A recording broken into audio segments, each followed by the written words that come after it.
damay ñëwaat si les changements majeurs yi nga xam te ni am na si biir gouvernement bi nga xam te ni aussi le premier ministre Ousmane Sonko moom moo ko jiite changement majeur yooyu bokk na si bi si jiitu moom mooy ministère de la justice. Ministère de la justice Ousmane Diagne moom moo ko jiite woon waaye le premier ministre sax wax na ko si biir ay waxam bëri na si loo xam ne ni ay attente la ak ay xaar yoo xam ne ni askanu Sénégal ñu ngi ko doon xaar si wàllum justice. mu mel ni kon wàllu woowu déglu neen li nga xam ne nii bëri na bokk si askan wi ñoo xam ne amoon nañ si ay càkkutéef moo waral ñu jëlee fa ki nga xam ne nii moom mooy Ousmane Diagne nekk magistrat bu ñëpp xam teg fa madame Yacine Fall ñu ràññee ko bu baax a baax.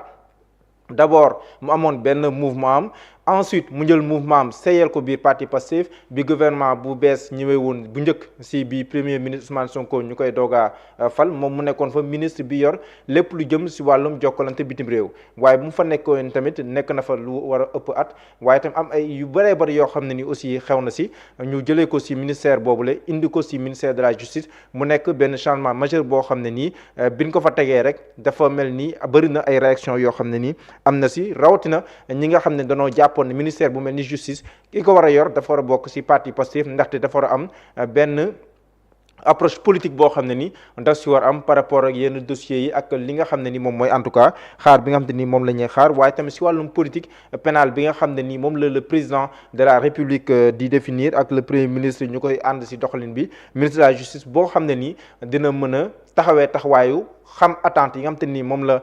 askan wi am par rapport justice nu jàppoon ne bu nekkee ku bokk Pastef si ay jànkat yu bëree bëri loolu day tax ministère de souveraineté boobu mu doon dina si am loo xam ne ni président de la République dina si gën a mën a am li mu bëgg rawatina premier ministre bi nga xam te ni si biir kàddu yi nga xam te ni yëkki na ko léegi nii am na si lu am solo loo xam ne ni aussi wax na ko si wàllum commentaire rawatina si attente yi nga xam te ni aussi amoon nañ ko si wàllum justice moom madame Yacine Fall mi nga xam te ni moom moo nekkoon ministre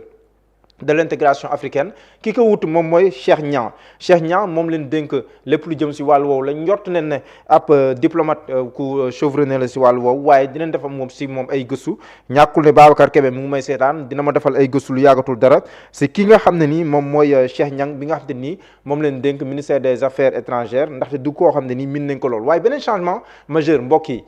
mooy ministère de l'intérieur fu mu toll nii ka ko jiite moom mooy maître Bamba Cissé mais balaa may ñëw si maître Bamba Cissé damay ñëw si ki nga xam te ni moom la fa wuutu di le général Jean-Baptiste Tine nekkoon fi au commandant de la gendarmerie nationale directeur de la justice militaire si événement mars yi moom moo nekkoon Semga ba après si la fa jógee le général Moussa Fall wuutu ko fay tamit waaye tamit ñu defoon ko ministre de l'intérieur si gouvernement bu njëkk bu premier ministre Ousmane Sonko mu dawal attaque lu teg gis neen taxawaayam rawatina si événement yi nga xam te ni moom moo fi doon am yëpp parce que ministère de l'intérieur da ngay yor wàllum sécurité publique mais da ngay organiser élection mu organiser fi élection législative yi nga xam te ni moom mooy weesu mu nekk organisation boo xam te ni lu mucc ayib la ndaxte amul benn contestation boo xam ne nii amoon na si bu nekkee tamit si wàllum xew-xew yi nga xam te ni moom mooy xew si dëkk bi faay fu demee rek si cérémonie religieuse ak yu demee noonu am fa taxawaay bu am solo waaye décision bi nga xam te ni moom moo wàcc moom mooy ki nga xam ne nii moom mooy le président de la République sur proposition du premier ministre Ousmane Sonko dafa jël ki nga moom mooy maître Bamba Cissé teg ko si place am comme mooy maître Bamba Cissé du leen ko jàngal ndaxte xam ngeen ko bu baax a baax mu nekk avocat boo xam ne ni ku yàgg la si baro bi yàgg am ay dossiers yoo xam ne ni daan na ko plaider waaye tamit yàgg aussi plaider ay opposants loolu da nga koy fàtte njëkkeewul rek si ki nga xam ne ni moom mooy le premier ministre tey nuy maître Bamba Cissé waaye nag mu gën a fës bi mu nekkee avocat wu ki nga xam ne ni moom mooy le président Ousmane Sonko su ma ko mënee wax noonu si wàllum politique ndaxte dossier Ousmane Sonko yëpp boo xoolee moom moo nekk au cœur de la défense si ki nga xam te nii moom mooy le premier ministre Ousmane Sonko wala le président du parti Pastef Ousmane Sonko bu doon dem tribunal plaidoirie yi daanaka lépp moom moo koy organiser feggoo si ak ñoom maître Abdinar Ndiaye feggoo si ak ñoom maître Ciré Clédor Ly ak ñoom maître Babacar Ndiaye maître Abdoulaye Tall ak ñeneen yi nga xam te nii ñoom ñooy ànd bokk si mais dafa meloon ni moom moo nekkoon le coordonnateur du pool d'avocats bi nga xam ne nii moom moo doon défendre Ousmane Sonko daanaka si dossier mu nekkoon ku ko jege lool ba si sax tout récemment am nay confidence yoo xam daan na ko def daanaka dossier bu le premier ministre nekk wala le président du parti Pastef nekkoon rek si wàllum yoon moom la si liggéeyal ndool directement ba si ay confidence yoo xam ne amoon na ko si bu baax a baax kon maître Bamba Cissé moom nekk avocat chevronné moom lañ def tey ji ministre de l'intérieur et de la sécurité publique mu nekk loo xam ne tamit mën nañ jàpp ne lu bees la kenn xameewu ko si wàllum politique bokkul si benn parti politique même bu nekkee ku yàgg défendre le président du parti Pastef la na mu défendre woon yeneen opposant gannaaw moom waaye kenn xamee ko si wàllum politique mais ku jege lool le premier ministre Ousmane Sonko la donc moom mooy le ministre de l'intérieur bi nga xam te ni moom moo wut le général Jean-Baptiste Tine beneen changement boo xam ne am na mooy au niveau du ministère de l'enseignement supérieur de la recherche et de l'innovation ki ko jiitoon moom mooy docteur Abdourahmane Diouf waaye léegi le professeur Daouda Ngom leen fa yóbbu professeur Daouda Ngom moom moo nekkoon ministre de l'environnement loolu maanaam changement la dafa am kii nekkoon fi moom lañ jëlee fii yóbbu ko fee kii nekkoon fee mu jëlee ko indi ko fii kon ñoom ñaar dañoo def li nga koy tuddee dañoo muté comme ni nga koy waxee de manière triviale donc nga gis ne professeur Daouda Ngom professeur bi loolu rek tëj na wax ji buñ ko joxee lu mel ni enseignement supérieur mun leen jàpp ne peut-être moom pratique bi nga xam te ni am na ko si enseignement supérieur ak xam-xam bi nga xam ne moom la si am amaana bu demee enseignement supérieur mun na am facilité par rapport ak ni muy manager ministère boobu nga xam ne ministère bu yaatoo yaatu la et puis bu bëri ay enjeux lool Daouda Ngom professeur Daouda Ngom par ailleurs moom mooy en tout cas le coordonnateur du MONCAP nekk le mouvement national des cadres du parti Pastef docteur professeur Daouda Ngom moom moo leen jiite kon mun nañ dem ci environnement mi nga xam te ni aussi docteur Abdourahmane Diouf moom moo jiitoon ministère de l'enseignement supérieur moom leen yóbbu léegi sa ministère de l'environnement mu mel ni kon ñoom ñaar coppite la waaye environnement yi tamit suñ koy wax duñ ko jël léegi ci benn déggin bu restreint waaye environnement lu yaatoo yaatu lu am solo la ndaxte doomu aadama bu environnement am jagee rek léppam jag kon luy dugalante ak lu bare loo xam ne ni lu am solo la kon jox ko ku mel ni docteur Abdourahmane Diouf jaar-jaaram xam-xamam ak yu mel noonu ak tamit la mu jàng ci ministère bi mu yoroon bu ñëwee tamit expérience boobu noonu am na ci loo xam ne ni ci wàllum environnement mën nañ ko ci xaar waaye tamit leneen loo xam ne ni aussi lu bees la moom mooy Déthié Fall mi nga xam te ni moom lañ jël jox ko ministère bi nga xam te ni moom moo laal lépp li infrastructure le premier ministre de la République du Sénégal Ousmane Sonko ñëw na ci Déthié Fall ku xam profilam bu baax a baax nekk un industriel nekk yi tamit koo xam ne nii ku xelam màcc la ci lépp lu jëm ci wàllum ay travaux publics ak yu demee noonu kon mën nañ wax ne profil la méngoo na ak li nga xam te nii moom lañ ko dénk waaye tamit duggam bi daanaka bettul kenn bu nekkee ñoom Maître Bamba Cissé ak ñeneen ñi xaw na bette ak yooyu waaye te boobu sax entre guillemets la mais bu Déthié Fall bettul kenn ndaxte gis neen la proximité bi nga xam te ni moom la am ak le premier ministre Ousmane Sonko waaye tamit gis neen ne moom ak docteur Boubacar Camara bokk nañ ci ñi gënoon jege le premier ministre te bokkuñu woon parti parce que bokkuñu woon Diomaye président gis nañ ne docteur Boubacar Camara dugg na kon mën ne Déthié Fall duggoon ni tamit du doon loo xam ne nii luy bette lay doon kon Déthié Fall moom dugg na tamit nekk ki nga xam te ni moom leen dénk lépp lu jëm ci wàllum infrastructure donc mu nekk tamit benn entrée de taille boo xam ne ni am na ci gouvernement bu bees bi nga xam te ni moom la le premier ministre Ousmane Sonko jiite bu loolu weesoo yi tamit ki nga xam ne nii moom mooy Amadou Ba tamit dugg na ci gouvernement bi loolu tamit nekk loo xam ne nii lu am solo la ndaxte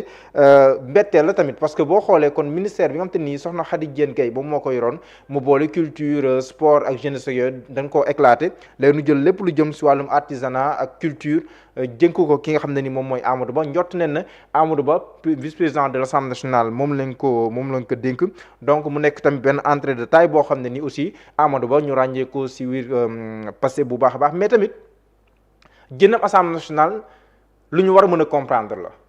li tax ñu war koo mën a comprendre mooy Amadou Ba boo leen fàttalikoo dafa bëri ay initiatives yoo xam ne ni à l'Assemblée nationale bu nekkul au cœur de ces initiatives yi tamit bu bokk ci ñi am ñëw ci liggéey mais boo xoolee initiative yooyu après ñu ci bari bu nekkee wàllu interprétation amnistie bi après li ci conseil constitutionnel def ñëpp gis nañ ko da nga koo gàntal bu nekkee tam ci wàllum règlement intérieur bu assemblée nationale tam am na ci loo xam ne nii conseil constitutionnel dafa ne da nga koo xoolaat même bu nekkee nekkul lépp la dàkk ba récemment sax le président de la République promulgué le nouveau règlement le nouveau règlement intérieur de l'Assemblée nationale waaye tam génne waale ci li nga xam ne ni moom la conseil constitutionnel wax ne waru see bokk waaye loolu tamit Amadou Ba nekkoon au cœur fàttaliku leen waxtaan bi nga xam te ni doxoon na ci diggante moom ak Tafsir Thioye ci plénière bi ngi mujj à l'Assemblée nationale loolu yi tamit nekkoon loo xam ne nii lu révélé woon lu bëree bëri Amadou Ba d'ailleurs sa dernière émission mu ngi ko defee fii nii Seneweb sur banc public mu amoon fi ay leeral yu am solo donc honorable député Amadou Ba la woon léegi nag c'est monsieur le ministre de la culture Amadou Ba waaye tam mu nekk doomu aadama bu cultivé aussi ku cultivé si booy waxtaan ak moom c'est vrai que mbirum droit lay gën a waxtaanee mais quand même si booy waxtaan ak moom ñun ñi nga xam ne ni ñun yàgg nañ koo dalal si ay émission remmeeku neen culture boobu noonu si moom waaye tam mu nekk pur Pastef wala Pastef pur loolu tamit nekk loo xam ne nii lu ràññeeku la kon bu ñu ñëwaatee si li nga xam ne nii moom moo xewoon pour résumer rek li nga xam ne ni moom mooy gouvernement bu bees bi jàpp leen les changements majeurs moom mooy au niveau du ministère de la justice léegi madame Yacine Fall moom moo fa nekk li nga xam ne ni aussi moom mooy wàllum infrastructure léegi Déthié Fall moom lañ ko dénk mu yor wàllum infrastructure waaye tamit mu nekk loo xam ne ni aussi lu ñu bëri doon xaar la ndaxte du lu bette loolu waaye tamit boo xoolee tamit lépp loo xam ne ni aussi maanaam ay càkkutéef la woon si wàllum justice ak yu mais noonu loolu yëpp tamit day waral ñu mën a comprendre ne que lii nii war na mën a dem Babacar Kébé dinañ ko am si kanam tuuti su ma noppee su ma waxee gouvernement bu bees ba pare dinañ mën a am Babacar Kébé ak tamit li nga xam ne nii aussi mën nañ ko see am waaye tamit damay ñëwaat si les membres du gouvernement fu mu toll dinaa ko indiwaat benn par benn après ñu soog a dugal ki nga xam ne nii moom mooy Babacar Kébé ngir tam moom mu mën a indi ay leeral yu am solo si li nga xam ne nii moom mooy composition nouveau gouvernement bi nga xam ne nii le président de la République moom la jël ndogal ànd seeg son premier ministre waaye tam le secrétaire général de la présidence de la République kon dama leen di limal liste ministres yi. Madame Yacine Fall, ministre de la Justice, garde des Sceaux. Monsieur Birame Souleye Diop, ministre de l'Énergie, du Pétrole et des Mines. Monsieur Cheikh Niane, ministre de l'Intégration africaine, des Affaires étrangères et des Sénégalais de l'extérieur. Monsieur Birame Diop, ministre des Forces armées. Monsieur Mouhamadou Bamba Cissé, ministre de l'Intérieur et de la Sécurité publique. Monsieur Abdourahmane Sarr, ministre de l'Économie, du Plan et de la Coopération. Monsieur Cheikh Diba, ministre des Finances et du Budget. Monsieur Daouda Ngom, ministre de l'Enseignement supérieur, de la Recherche et de l'Innovation. Monsieur Yankoba Diémé, ministre des Transports terrestres et aériens. Monsieur Alioune Sall, ministre de la Communication, des Télécommunications et du Numérique. Monsieur Moustapha Mamba Guirassy, ministre de l'Éducation nationale. Monsieur Mabouba Diagne, ministre de l'Agriculture, de la Souveraineté alimentaire et de l'Élevage. Monsieur Cheikh Tidiane Dièye, ministre de l'Hydraulique et de l'Assainissement. Monsieur Ibrahima Sy, ministre de la Santé et de l'Hygiène publique. Madame Maïmouna Dièye, ministre de la Famille